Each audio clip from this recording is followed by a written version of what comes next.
논문 컨설팅은 지식팬에게 맡겨주세요. 네, 오늘은 논문 준비하는, 공부하는, 논문 준비하는 순서에 대해서 여러분들 설명 좀 드리겠습니다. 우선은요, 제일 먼저 자기 분야를 좀 한정하시는 게 중요합니다. 분야. 그 다음에 논문을 읽어야 됩니다. 논문을 찾은 다음 분야를 아무거나 찾지 말고 분야를 딱 한정을 해서 관련된 논문을 읽는 것, 논문 강독이라고 저는 표현합니다. 그 다음에 논문 강독을 하고 난 다음에야 비로소 주제가 보입니다. 논문을 적어도 한 100편 정도 가까이 읽고 난 다음에 주제가 보입니다. 그 전에 나온 건 주제가 아닙니다. 이렇게 해서 프로포절을 만드셔야 됩니다. 프로포절 만들어지는 게 이때 마지막 과정이에요. 논문 분야 선정하고 논문을 읽고 주제를 그때서야 정리가 되면 1, 2, 3장을 쓰는 것이 프로포절이죠. 1, 2, 3장. 그렇죠? 이게 프로포절. 그 다음에 지도 교수님을 뵙고 승인을 잘 받으셔야 됩니다. 오늘 여기까지 어떻게 하는지 여러분 주의할 점이 뭔지 지도 교수님 면담할 때에도 주의할 점들이 많이 있습니다. 그거 설명드리겠습니다. 나머지는 이제 승인이 떨어지면 데이터를 모아서 분석하고 4장, 5장 쓰고 그 다음에 뭐 마지막에 교정 한번 하고 이렇게 하면 논문이 끝납니다. 보기보다 쉬운 것처럼 보이시죠? 그렇지만 각 과정마다 여러분들이 주의할 점들을 간단하게 말씀드리겠습니다.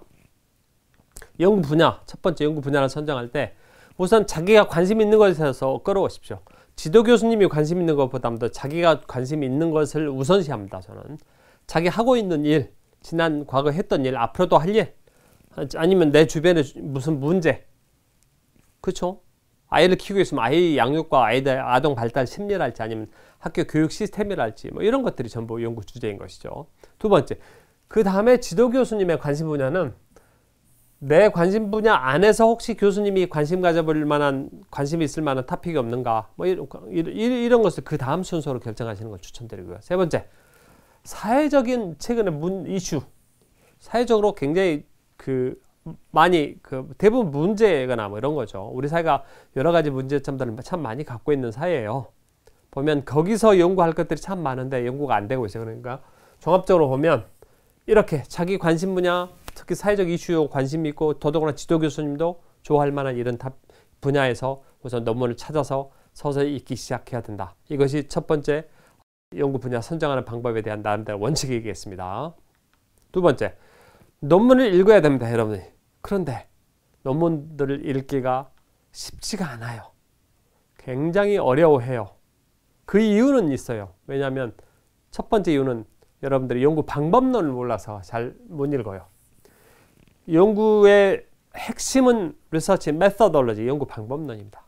두 번째 이유는 한 10개 중에 한 70%, 80%가 연구 방법론의 이해 때문에 이해가 안 돼서 논문이 못 읽는다면 오케이, 나머지 20%, 30%의 문제점은 어디서 있느냐? 아카데믹 라이팅이 잘 안 돼 있어요. 선배들 논문들을 보면. 글들이 좀 많이 꼬여 있다. 아니면 좀 이렇게 표현합시다. 난삽하다고 할까요? 길고 뭐 주어 목적어 빠져 있고 한 문장의 길이가 뭐 2줄, 3줄 돼 있고 뭐 형용사적인 표현들 많고 수사학적으로 표현돼 있고 출처가 들어가야 될 표현 같은데 출처가 빠져 있고 지식팬이 강조하는 16가지 기준에 따라서 작성이 안 된 논문들을 보면 여러분들이 읽고도 이해가 안 돼요. 그러나 좋아요. 어느 정도 이제 준비가 이해됐다 손치면 이렇게 정리하십시오. 연구 목적을 한 문장 정도로만 정리하십시오. 한 문장 정도 연구 목적을. 연구 목적은 모든 연구는 목적이 대부분 한 문장으로 다 정리가 돼요. 제목에 나와 있어요. 아니면 논문 초록에 나와 있어요. 자, 연구 방법.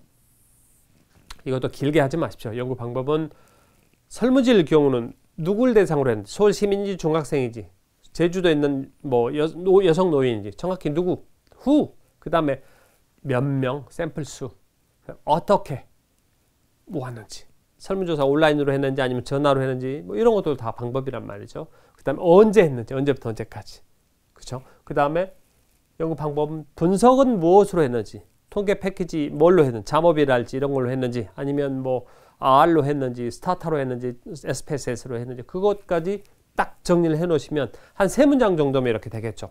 더 많이 하지 마세요. 여러분 해로워요. 많이 한다고 그래서 여러분 다 쓰지 않아요.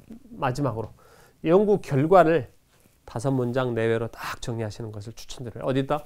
모든 것은 엑셀 프로그램에다가 제가 실제로 사례를 가지고 여러분들이 논문 요약하는 훈련이 이제 좀 제가 특강을 따로 하고 있는데요. 이렇게 해가지고 쭉 엑셀에 정리해 나가시다 보면 그것이 쌓이면 비로소 나중에 주제가 보이기 시작합니다. 그 다음에 마지막에 이거 외에 세 가지 외에는 혹시라도 놓치면 안 되는 부분이 흥미로운 연구자들이 흥미로운 주장들이 있어요. 내가 미처 몰랐는데 읽다 보니까 새로 깨달았어. A라는 약품을 먹고 뭐 운동을 했더니 체질량 지수가 많이 줄어드는 효과가 있었는데 내가 처음 알았네. 이런 문장들이 흥미롭죠. 새로운 지식이죠. 이런 부분들은 페이지 번호까지 딱 표기를 해가지고 엑셀에다 이렇게 한 칸, 두 칸, 세 칸, 네 칸, 다섯 칸째 쫙 정리를 해 나가시면 그것이 여러분들의 논문의 실탄입니다. 재료입니다. 재료, 소스입니다. 이걸 가지고 논문을 엮어나가기 위한 것이기 때문에 이것이 많이 좋다. 석사 논문 쓰시는 분들이라면 KCI 주류 학자들 논문의 70에서 80편 정도, 박사 논문 쓰시는 분들이라면 150에서 250편 정도의 선행 연구를 쭉 정리하십시오. 그러면 많이 도움됩니다. 프로포절은 그럼 어떻게 작성하는 게 좋냐? 여러분 이해하셔야 되겠죠. 프로포절은 보통 석사에서 이 정도, 박사에서 한 50페이지, 뭐 이게 박사라고 양이 많고 석사라고 양이 적고 그런 것이 아니에요. 핵심 빠지면 안 돼요. 이 정도 페이지로서 1, 2, 3장을 써서 제출하는 것이 프로포절이에요. 분석은 아직 하지 않은 상태죠. 연구 계획서죠. 우리말로.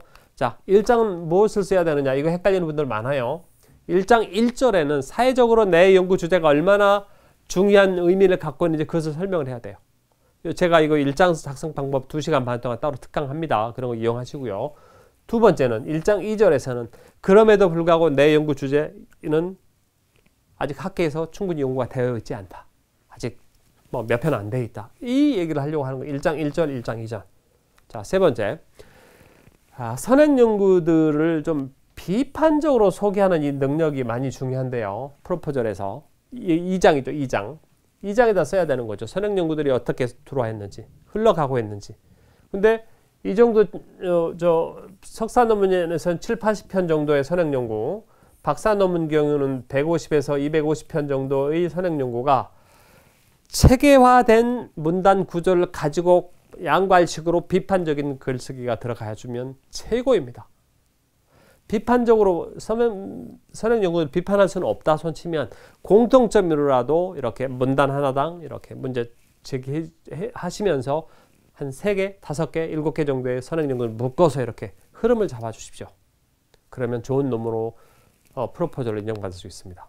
마지막으로 3장에서는 연구 방법론을 이제 소개하는 것이죠. 프로포절이니까 1장, 2장, 3장을 쓰는 것이니까 3장에서는 보통 연구 모형, 연구 대상, 양적인 연구라면 연구 모형, 연구 대상, 측정 도구 뭐 이 정도. 그 다음에 분석 방법 뭐 별도의 섹션 넣고 싶으면 넣고 아니면 섞어서 넣어도 되고요. 이 정도로서 이렇게 흘러가도록 하시고요. 3장 쓰는 방법은 별도의 또 특강이 있습니다. 그런 거 이용하시고요. 자, 지도교수 면담하는 자세 매우 중요합니다. 여러분, 지도교수님한테 이렇게 겸손하기 위해서 일부러 자신 없는 태도 막 이런 것보다 자신 있고 자신 있으면 행복하고 항상 이렇게 웃게 되죠. 교수님 만나더라도 자신 있는 학생들 좋아합니다. 교수님들은. 그 다음에 선행 연구를 좀 많이 읽는 학생들도 좋아합니다. 많이 읽은 공부하고 와서 자기하고 얘기를 해야 어떤 아카데믹한 얘기도 되고 하는데 뭐 전혀 읽지 않은 상태에서 교수님 요즘 잘 지내서 뭐 안부 물으려고 오시는 거 아니지 않습니까? 요즘 식사 뭐 하세요? 밥 먹으려고 교수님 만나는 건 아니지 않습니까? 그래서 좀 선행 연구를 적절하게 읽고 특히 지도 교수님 논문 다 읽으셔야죠. 그렇죠? 그런 상태에서 이제 교수님의 비판이나 지적에 대해서 항상 겸손하게 선생님 감사합니다. 그런 비판 제가 미처 몰랐는데 열심히 고쳐보겠습니다. 자신감 잃지 않고 이런 태도로 교수님들을 이렇게 면담하시면서 프로포즈를 갖다 드리고 메모 잘하고 열심히 해보겠다고 이렇게 자신 보여주고 이러시면 여러분 프로포절이 통과가 되면 교수님들은 여러분들의 논문의 그 주심이십니다. 주심, 지도 교수님이. 그분이 학위를 줄 것인가 말 것인가 평가는 거의 결정권자시죠. 나머지 부심 2분이나 박사에서는 4분이 더 계시죠. 이런 분들은 그래도 뭐 큰 문제가 없는 한 지도 교수님의 판단에 따르시죠. 그래서 교수님들을 이렇게 잘 모시고 교수님한테 이렇게 지적을 항상 겸손하게 받고 감사하게 생각하고 이런 역할, 이런 태도와 자세를 가지고 지도 교수님한테 프로포절 승인을 받으시기를 추천드립니다. 논문 컨설팅은 지식팬에게 맡겨주세요.